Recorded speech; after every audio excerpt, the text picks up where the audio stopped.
Welcome to Beer Stories for Private Equity.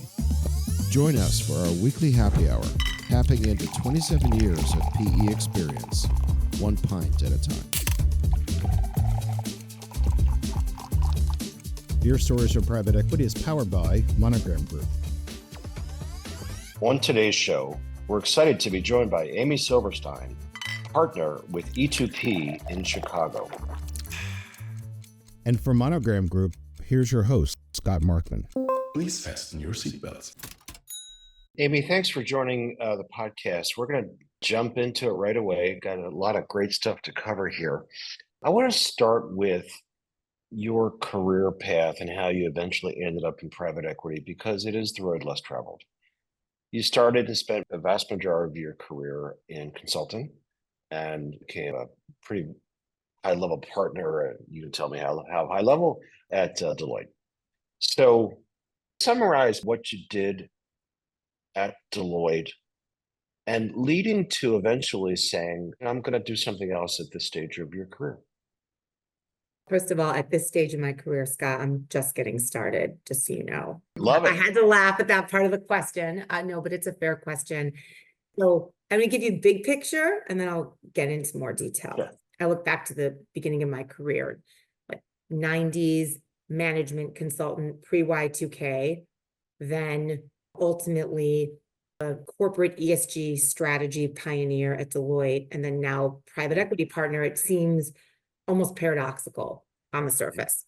But if you were to go one click below, I think the two common themes in my career are innovation and a focus on purpose. Basically, since the earliest foundational consulting years of building those core consulting skills, probably by the time I became a manager, from that point on, I took the road less traveled, even before private equity, and really honestly created every role I've held since.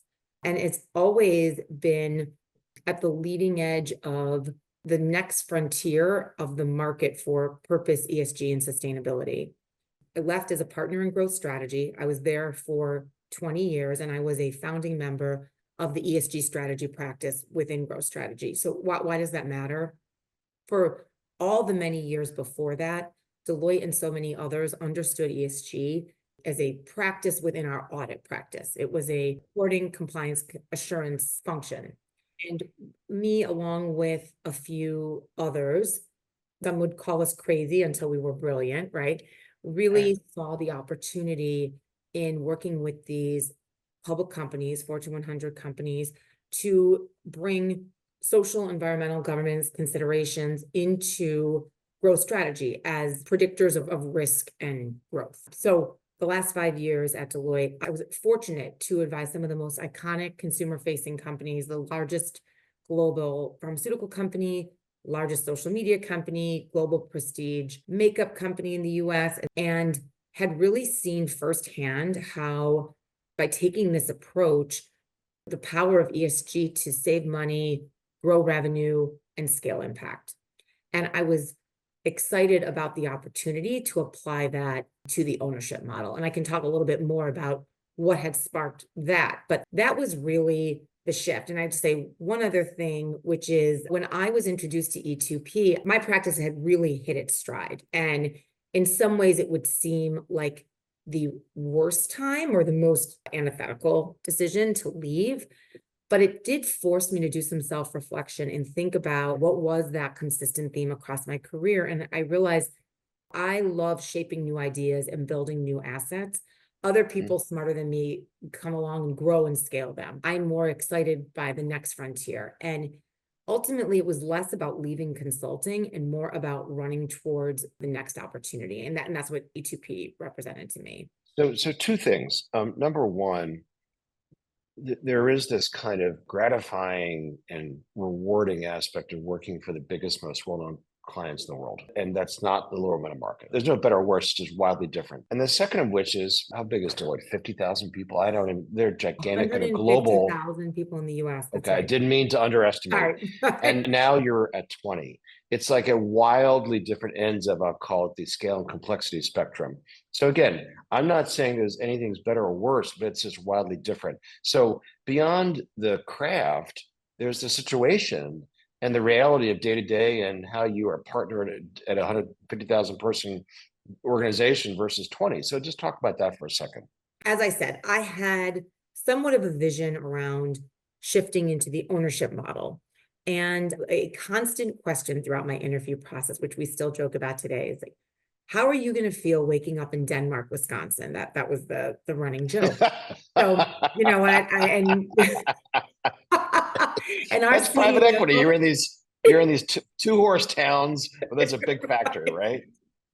That's exactly right. Once I really could wrap my head around that, and to be honest, my experience with my longest standing consulting client, which was the largest global prestige cosmetics company in the United States, I had an opportunity to go beyond strategy and really get in the weeds with them across every aspect of that global enterprise to bring these investor facing sustainability goals to fruition. And it was down to will the cap on that bottle be recyclable? And I found that is where I came alive. I loved the implementation of it. And so when I thought about the opportunity to really apply this, to be accountable, and to also reap the benefits of that ownership and accountability, that was very exciting. What I thought was going to be the trade-off was a small firm that was a relatively young firm.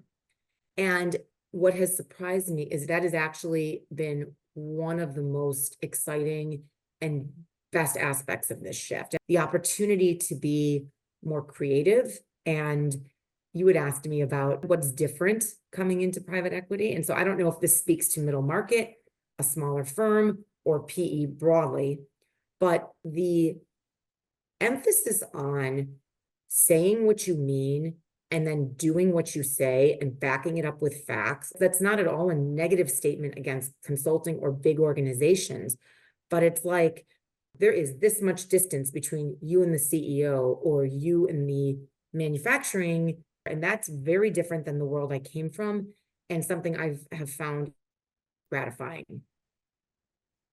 We're going to take a pause here for a second because we have to do the ritualistic opening of the beer here on Beer Stories from Private Equity. So, Amy, you get to go first.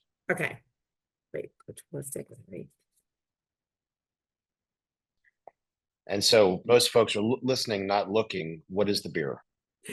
Coors Light.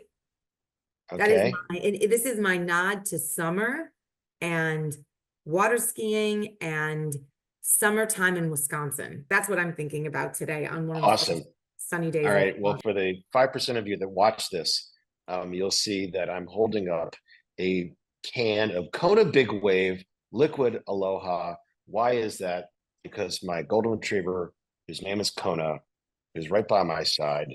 It's his birthday today. He's 9 years old. And so there was no other beer I was going to open on the podcast today than Kona Big Wave. So, all right. So now let's talk about when you were at Deloitte and this opportunity was presented to you by somebody to go to a firm and this category called private equity. So what were your thoughts? And as you got to know more about the firm, and I'll call it the situation, the sector, what became more attractive to you when it ultimately linchpin to make this change? So when I was talking about the benefits of being in a small firm, a couple other factors that told me this is right team, right strategy, and what I thought was potentially like the wrong time. And that's the piece I had to get my head around. First of all, the ESG done well and done best is integral to the business, right? Is done at the center of business. With a food and beverage focused fund and a firm whose playbook is really anchored on growth and transformation, ESG is a natural evolution from that. And I would sometimes joke with my partners once I started that as I went around to meet our CEOs and get to know more about our portfolio companies, I realized in many cases we were green without knowing it. I kept joking, you'd say the word ESG, and at first these CEOs in these middle market companies in rural America, very educated CEOs, but they'd hear the word ESG and just kind of blank stare, like deer in the headlights. But then you go a step further and start talking about, say what you mean, right?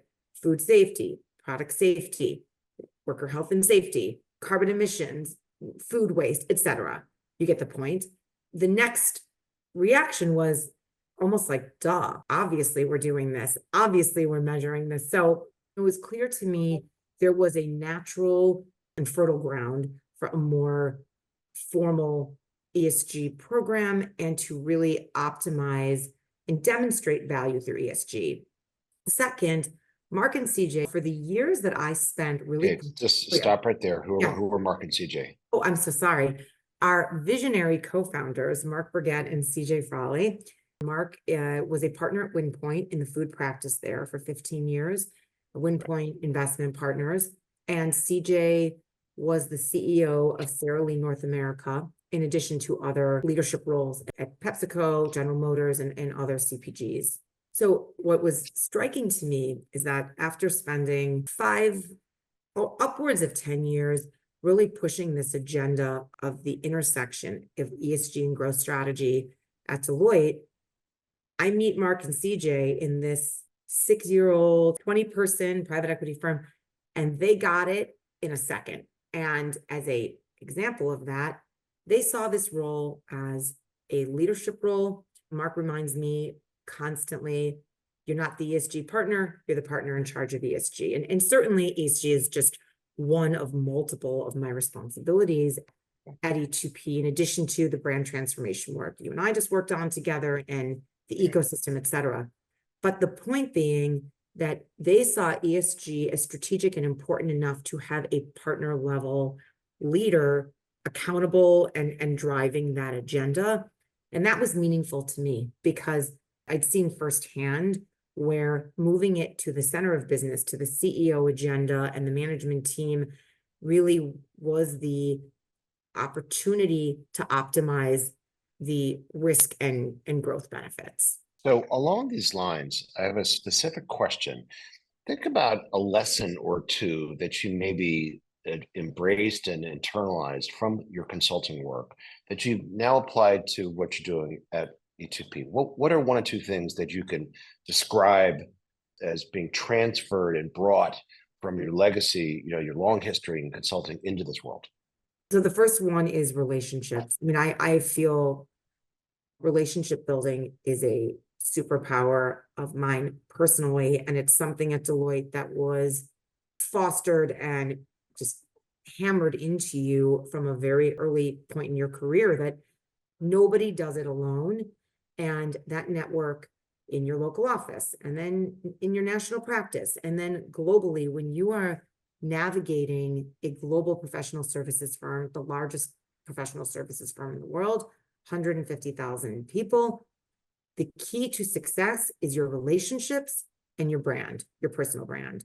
I see now the benefit of that, again, going back to that waking up in Denmark, Wisconsin, showing up at a middle market manufacturing company and building credibility, trying not to sound like the medicine man coming from, from outer space, and building credibility with these teams, throwing on the hairnet and just like getting down in the weeds and building rapport, because that's the only way to activate change. That, in addition to showing up at our firm and building credibility with an investment team, essentially learning an entirely new language, and then trying to translate everything I knew from public company experience to the investment world and middle market companies. Number 2, honestly, core consulting skills. I think we should institute part of the university curriculum, those basic skills of strategic thinking, visualization, project management, analysis, synthesis, ability to tell a story in a concise and pithy way through visuals. I know the brand world could take that even to another level. I appreciate it more and more, even at this stage of my career. Now that you've been in private equity for a couple of years, what's the most unexpected aspect of this new universe that you've entered, and potentially the most challenging to adapt to, that you really didn't see coming? This is so simple, and you're going to laugh when I say it. I didn't see it coming, It's been challenging to adapt to. In retrospect, I think it's a real positive change. But the concept of activity versus output, and where I have seen it the most, I spent basically my whole career in one company. My whole life has been scheduled on a calendar, and meetings are, if they're an hour, they take an hour. If they are 3 hours, they take 3 hours. People kind of live and die by their schedule. And again, I don't know if this is so much specific to the middle market. I sense it's probably private equity and finance broader. Things take as long as they need to take to get to the outcome you need. So an hour-long meeting can be 11 minutes, and it can also be 3 days, just depending on and I think there's other examples of that, but I know that was the most striking to me in this new world. There's no prize for big concepts or big formal vocabulary. It's about saying what you mean, being able to explain it, and then doing what you say. And that is so much more meaningful than the most beautiful PowerPoint or conceptual plan. And I think those things are actually related.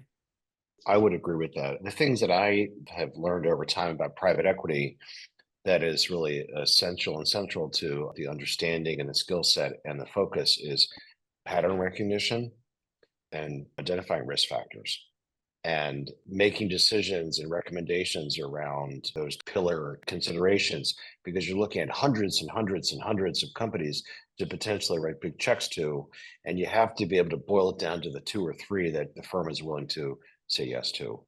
And that dimension is just different in big corporate America, right?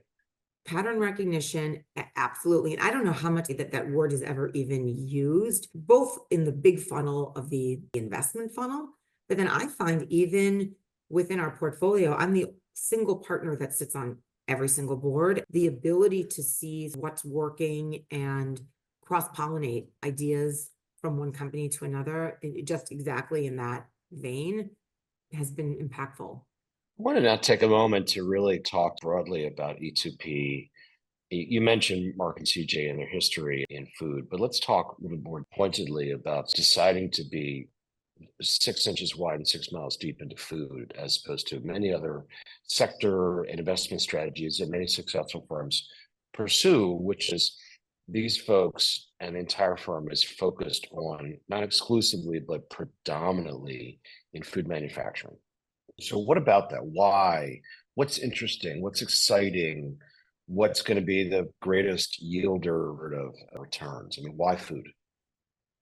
So there's food, and then there's food manufacturing, private label, contract manufacturing. We believe that we eat, breathe, and sleep food like no one else. And we collectively have significant personal passion around food. I think what I've always heard my partners say, but I have seen it more firsthand in the last year or two, that the power of food as the great equalizer. It's the power of food to bring people together. And I was in a session recently with multi-billion-dollar asset managers, far larger than us. And I started to share a case study about one of our French toast stick company. And it was just so interesting to see these very serious leaders soften and laugh, and just they were so interested to learn more about the company and the product. And a light bulb went off for me in that.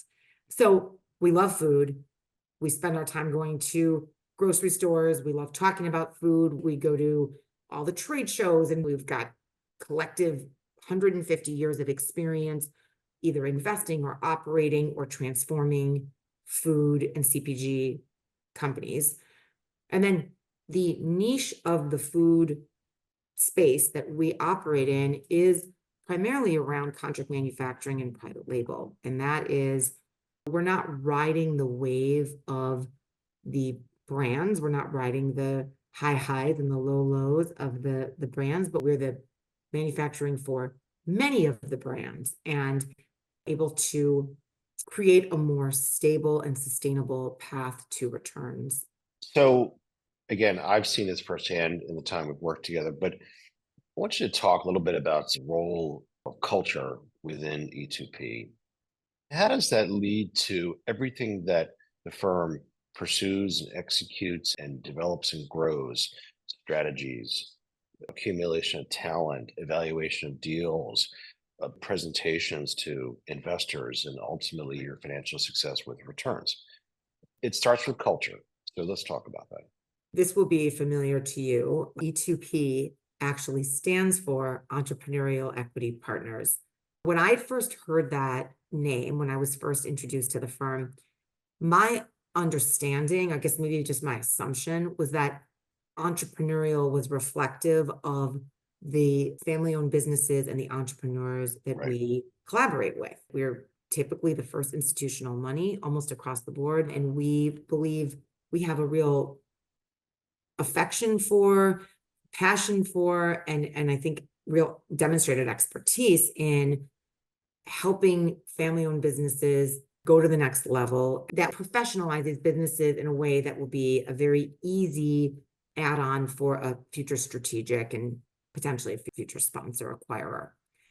What I've come to learn, or come to realize, is that entrepreneurial is equally reflective of the ethos of the team and the talent that we attract and retain. You asked me about the shift of moving from the largest professional services firm to a 20-person firm.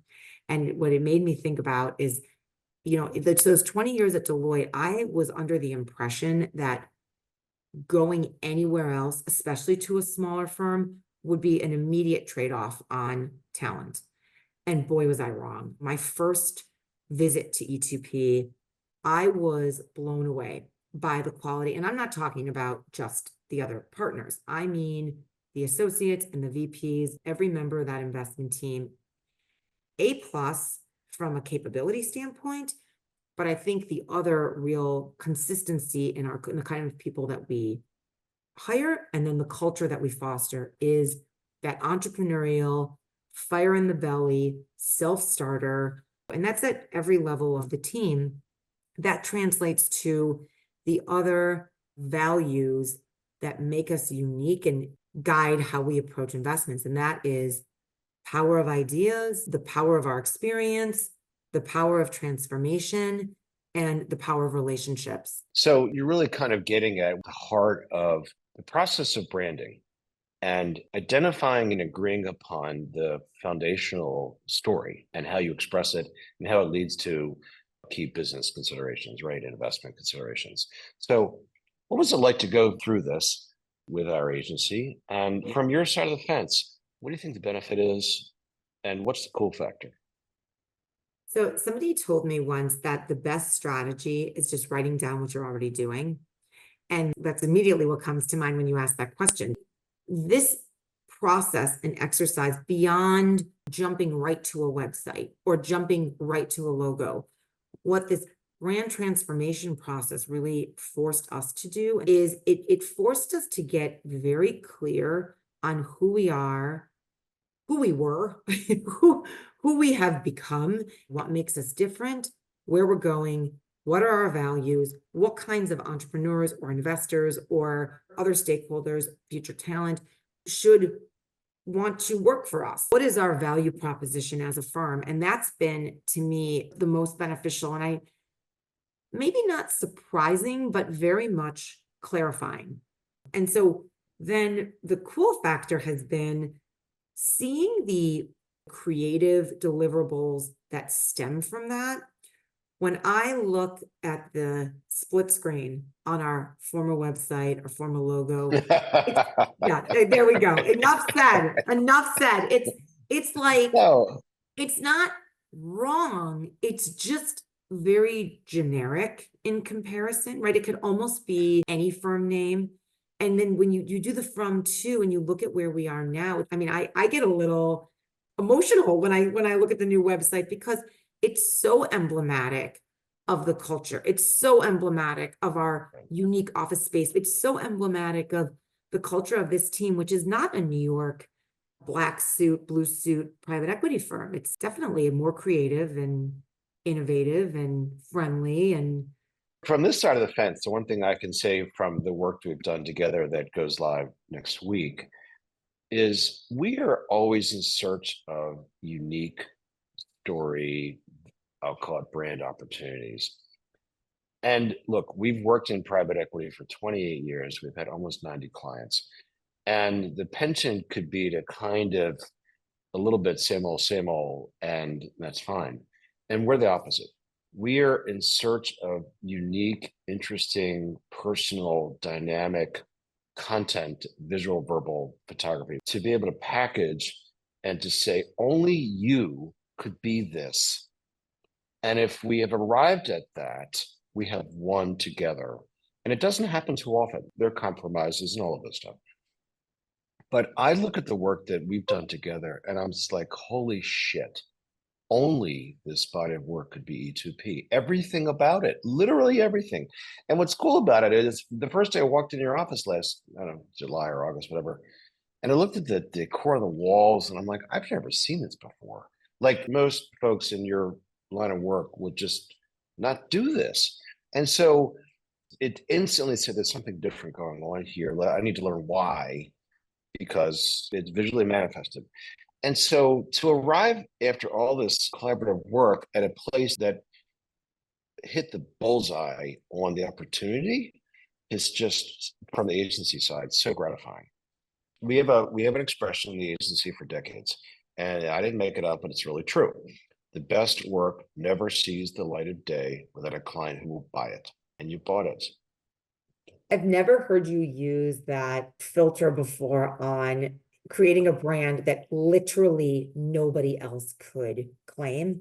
And I think that is so spot on. We used to say that the indicator of trust is when your insides match your outsides, right? And that's what I see when I look at the website. I never could have designed it. I couldn't have designed the logo, the narrative, any of it, but it feels very ownable for us. And we're unique. Oh, completely. Now, I'm going to ask you the next big kahuna question. What is it like being a female partner in a private equity firm? I get asked this all the time, you can imagine. And I'll tell you, I'm reflecting 2 years in, I feel like it's an opportunity and a privilege. And part of that is driven by, when I joined the firm, it was 8 men. We are now 20 people and 30% female, just over 30%. Every woman who's joined, every female who's joined since has shared with me that my presence and idea of somebody in my role was a major decision factor for them in joining. And I take that very seriously in terms of just my own accountability to them, but also the opportunity. I remember in those pre-Y2K 90s management consulting days, looking around to try to find somebody that I identified with and a leader that I identified with, and the feeling when that wasn't there and the difference when it was, and what a game changer that became in my own career. But I also think context is everything. And you've met at this point all 5 of my partners. The fact that you've got 5 males who genuinely believe in the value of diversity, and we talk about diversity in a couple ways, right? We talk about diversity of experience, which is central to the E2P playbook and team thesis, but also each of whom have run businesses or invested in and supported businesses with diverse leadership and really believe in the value of diverse perspectives. So in that way, I feel very included, more so than any programmatic initiative focused on women would accomplish. So much what you're describing in the answer to this question, and really getting back to the role of ESG thinking and plans and measurement, is it is not just symbolic. Yes, it's symbolic, but it doesn't stop there. It's substantive and it's central. And it is the furthest thing from box checking. And you're the embodiment of that, right? Well, it's funny you say that, because sometime in the last year, it struck me that the majority of our team, who I previously had looked at as peers and contemporaries, I realized, you've seen our team. majority of them are probably closer in age to my kids than they are to me. And the recognition that, wow, that is males and females alike, we've got a responsibility to these professionals, both as people and as professionals. And I take that seriously on both fronts. So yes, you're right, beyond box checking. So Scott, I think I may have told you about this before, but back in 2018, I came across this paper. A team of Harvard professors from the Center for Higher Ambition Leadership published a paper called Higher Ambition Leadership in Private Equity, oxymoron, ? And they believed that the traditional PE model was ripe for disruption. The paper was a little bit ahead of its time, and they predicted that a new type of firm would ultimately prevail, one that was focused on value creation and institution building, anchored on building trust with all stakeholders, including entrepreneurs, family-owned businesses, LPs, talent, and that brand communicating a strong value proposition through a really authentic and unique brand was going to be critical, in contrast to the sea of sameness that we have seen in all the years before that. So why is this relevant? Because this kind of futurist view at the time was really the first spark towards my interest in private equity and the ownership model. And then 5 years later, when I was introduced to E2P, I realized, wow, this kind of firm of the future bears a striking resemblance to the E2P strategy and playbook.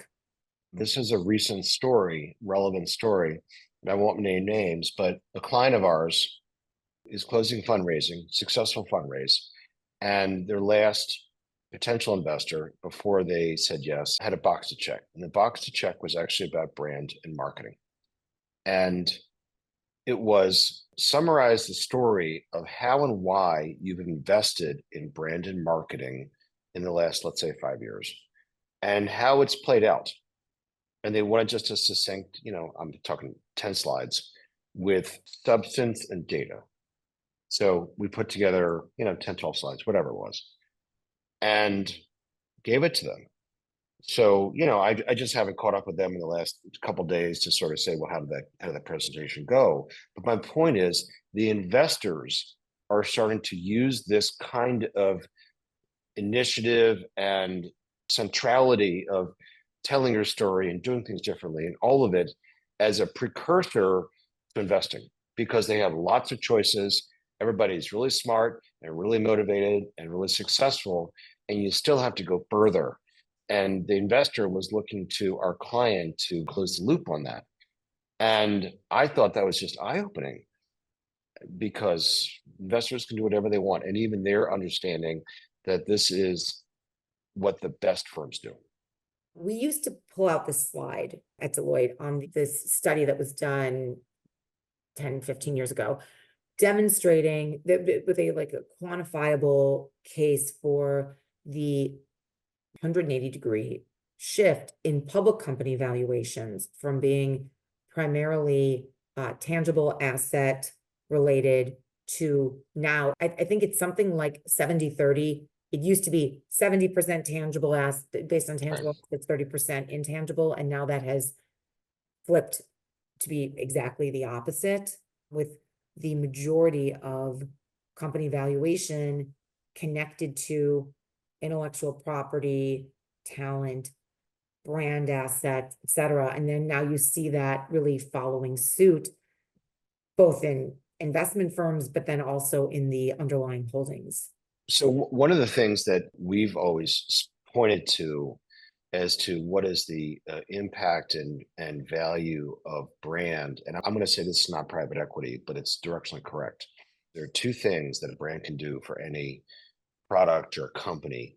Number one, you raise your prices and don't lose business. It's just sheer market power, right? It's the power of, it costs 20% more and people still say yes. That's Starbucks, right? The second of which is, what else can I sell you? And if Starbucks is a coffee company, look at all the SKUs and the revenue they generate. There's nothing but coffee. But it's like they have the relationship, they have the presence, they have the storefronts, they have the reputation of anything these folks do is great. So they can sell you a sandwich, they can sell you anything on the planet that is not coffee because of the Starbucks brand. Well, apply that to any brand.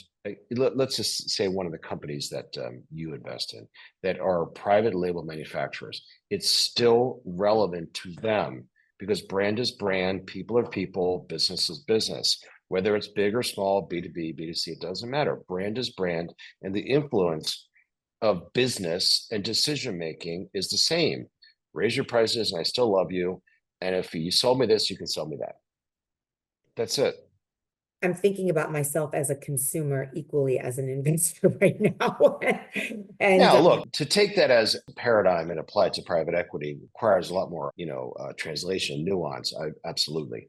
I'm not saying it's tit for tat, but it's directionally broad and directionally correct. listen, when it comes down to, I mean, I think about in our model, right? Selling to entrepreneurs or I'm sorry, acquiring family-owned businesses, founder-led businesses. What is the first thing these founders ask? They want to talk to 5 other references.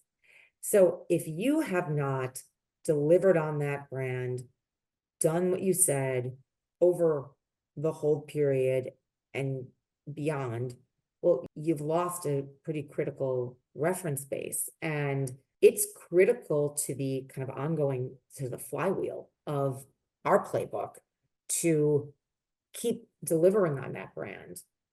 Articulate, right, who you are, what you do, why it's different, and then continue, rinse, repeat, delivering on it, maintaining these long-standing relationships that then feed the next generation. 1,000% agree. More and more firms in the centrality of what they do and why across everything that they do are embracing this perspective and applying it, especially in their portfolio companies, even in lower middle market, industrial kind of widget making companies. These principles still apply because business is business, people are people, brands are brands. And if you wipe away all the other particulars, it's the same dynamic. And so that's why we advocate what we do. And our portfolio company practice is exploding because we get more and more takers that agree and want to bring us in to whip a little religion on these kind of companies that have never thought or acted or built value this way. But now that there's institutional capital involved with firms like yours, this is required reading. And you can't do it the dumb old way anymore.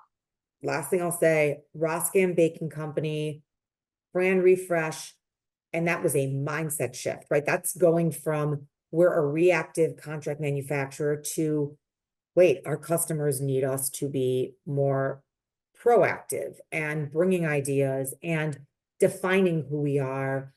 And that's even in a B2B context. So the 2 interesting takeaways is that in a B2B context, it still matters, right? You're still selling to a person within these large CPGs and retailers. 2, I think one of the most exciting outcomes from that brand work was the rallying cry and excitement internally of the workforce, and particularly the frontline workers in millions of square feet of manufacturing space across Grand Rapids. We push this very hard that the single most important audience for this work is internal. And the first delivery of it is obviously an internal audience before you go public with it. And if you don't understand that, and it is a huge impact and again, value creator on the human capital side and other internal kind of things, especially in M&A driven situations where you're whacking the 60, 10, 12 companies into a single hole. And you need to sort of paint the flag and grab it and get people, kind of somehow unified over a period of time, then you're missing the point. And that's why we have more and more takers for candidly what we're selling is because leaders at the portfolio company and the PE firms recognize that it's critical, the massive competition for talent and the need to have a smooth and fast integration of an M&A strategy is at the center of this stuff. Our North Star focus across the portfolio is on labor and commitment to human capital, particularly frontline labor. And to your point, I almost came to that realization, I kind of backed into it a different way, which is starting with labor, asking questions about what's working and what's not at different companies. And M&A is a significant part of our algorithm, so to speak. I mean, we invest heavily in CapEx and M&A. Well, the realization that there is a significant opportunity, exactly to your point. These are platforms that are really a makeup of 1 + 1 + 1 + 1 = 8. How do you get to that 8? Well, brand and scaling culture, mission, vision, values is a significant part of it. So thank you so much, Amy Silverstein, partner at E2P, for joining Beer Stories for Private Equity today. From all of us at Monogram Group, thanks for tuning in to Beer Stories for Private Equity. Episode 12. Don't forget to hit the subscribe button and you'll be notified as we release new episodes. Please check out the show notes in the description from today's episode. Our email is podcast@monogramgroup.com. Feel free to email us with any comments or questions, and we'll try to answer them in our next episode.